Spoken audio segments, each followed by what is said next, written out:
We get Tucker. The great Shannon Bream, thank you very much. A huge day. All these days have been big days.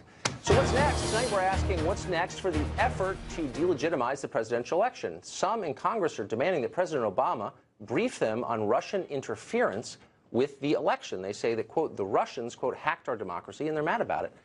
Joining us now is one of the members who signed that letter, House Intelligence Committee ranking member Adam Schiff of Burbank, California. Congressman, thanks a lot for joining us. Good to be with you. So one of the complaints in this letter, which is pretty interesting, is that Russia, and I'm quoting now, hacked our political institutions by, among other things, giving us access to John Podesta's emails in WikiLeaks. Now, I'm against hacking people's personal emails, for sure. I think it's a problem. But no one contests that those emails were real and the information in them was true, and voters got to see that, and it helped them assess how they wanted to vote. Why is that bad? Are you really arguing against more information for voters? And are you really arguing in favor of a foreign adversarial party hacking into the American... Of course not. No, I'm explicitly not. I'm just saying that once information comes into the public view, then why is that bad? Then if we're in agreement that we shouldn't tolerate foreign countries interfering in our election, hacking and dumping of information, then we shouldn't condone it in any way. Now, are you saying that that we're going to look the other way and we're going to ignore Russian interference because they brought to light facts that were helpful to one candidate or hurtful to the other or of public interest? The voters had a chance to evaluate that. They made their decision. But if we're going to protect ourselves from further Russian meddling in the future, we're going to have to call them out on it. We're going to have to inform the American people about it. And Donald Trump may have been the beneficiary, and I think he certainly was, of the Russian meddling this time. But when President-elect Trump has to cross Putin, as invariably he will, because Putin is not our friend. The president-elect may think Putin is our friend, but he's not.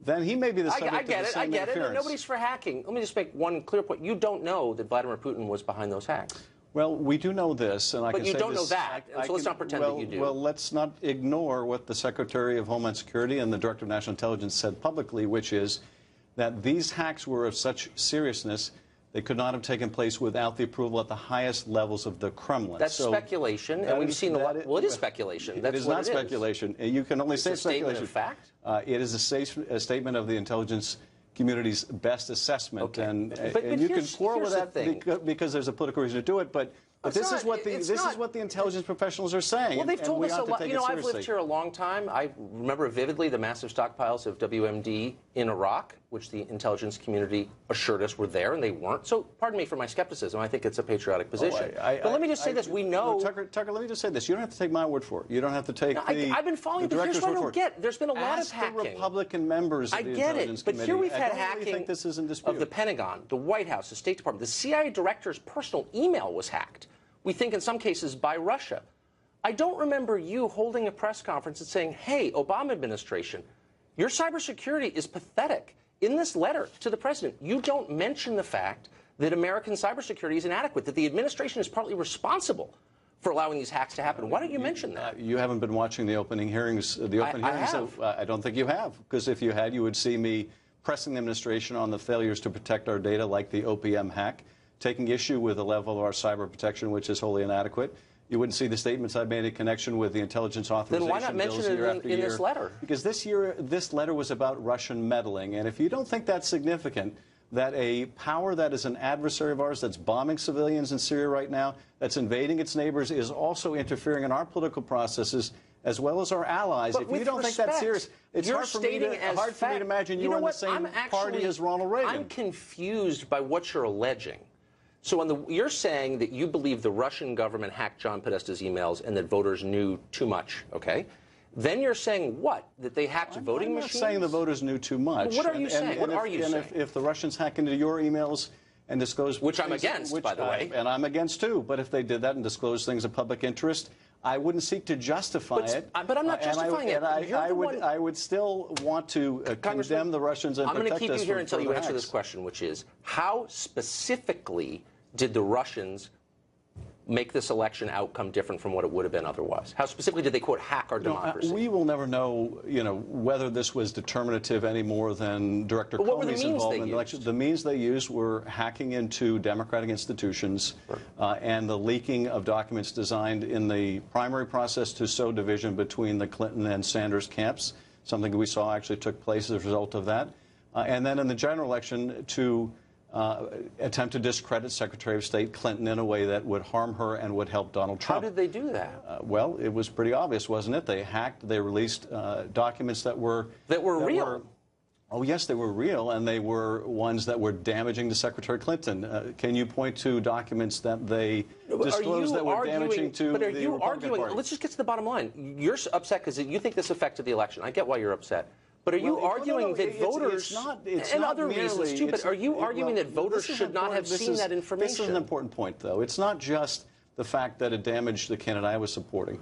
All Americans, Democrats and Republicans, and particularly, you know, of the party of Reagan, ought to be concerned when we have Russia interfering in our political affairs. But are you arguing that voters should not have had the right to see that information? If you could take it back, would you say voters, you're not allowed to see that information? Well, I would say that we ought to stop Russia from doing this. Now, whether the press should publish the information or not, do you think they should? That is a different question. I think that there are some cases where the public interest is so great they should publish. But I also think, and this was an issue I took with the press during the campaign, that when they do publish information that the Russians have hacked and the Russians want us to see, they ought to inform the public of the provenance of those emails. But they don't know it, and neither do you. You don't know that. You don't know that the government. I think it's really irresponsible for you to say you know that the Putin government did this. You know what is irresponsible, Tucker, for you to make that claim without looking at the evidence, and more importantly, you can't say that you know the Putin government did that. More importantly, for the president-elect today, to say that he doesn't know whether the Russians. You're on the Intel Committee. Let me just ask you one final question. Can you look right into the camera and say, I know for a fact the government of Vladimir Putin was behind the hacks of John Podesta's email? Absolutely. The government of Vladimir Putin was behind the hacks of our institution and the dumping of information. Of John Podesta's email. Not only in the United States, but also in Europe. Okay, you're not. You know what? You're dodging. And Tucker, no, look and say, I know they did. John Podesta's emails. They hacked those. And I think that Ronald Reagan will be rolling over his grave. Ronald Reagan. And you're carrying water for the Kremlin. I'm not carrying water for the. You're making. Look, you're a sitting member of Congress on the Intel Committee, and you can't say they hacked. You're gonna have to move your show to RT Russian television because you know what? This That's is perfect. Just so this is perfectly beneath your placed. office because it's so dumb and you're being duplicitous. I'm asking you, did they hack Podesta's emails? And you can't say it. Personal insults like that, Tucker. You just said I was carrying. You said I was carrying water for Putin. That's pretty hilarious. You know, when you essentially are an apologist for the Kremlin, that's what you're doing. I'm going to one last time, Congressman. Look into the camera and say they hacked John Podesta's emails. We know for a fact that Putin's government did that. You can't, and you know you can't, and you're hiding behind weasel words. I just said that the say they hacked John Podesta's emails. Russians. I'm not going to be specific as to because you don't know it. That's why. All right, done. One. You don't know it, and you're alleging it without any evidence, and it's wrong. You're ignoring the evidence because you don't care. The fact that it helped the Republican candidate is all you need to know, apparently. That's totally false. I just think if you're going to make a serious allegation about an actual country with an actual government, you ought to know what you're talking about, and you don't. I think that you ought to accept. I got to go. I'm taking cash from Putin now. I'm on RT. Republicans on the Intelligence Committee have seen for a fact. If you could say it, you would, and you can't, and you know that. If you're willing to be in denial about this because it suits a Republican-elect president. Okay, whatever. You can blather on all you want, man, but I gave you a chance to state it clearly, and you wouldn't, which tells you everything you know. You, all right, or a president-elect. Okay. Not very much, apparently. I appreciate that, Congressman. And now I need to take a call from Vladimir Putin, so I'm going to put you on hold for 1 second, do this tease. Some of the electors who will pick the president in 2 weeks are receiving death threats and demands they choose someone other than Trump. One of those electors joins us next. Also, we've talked to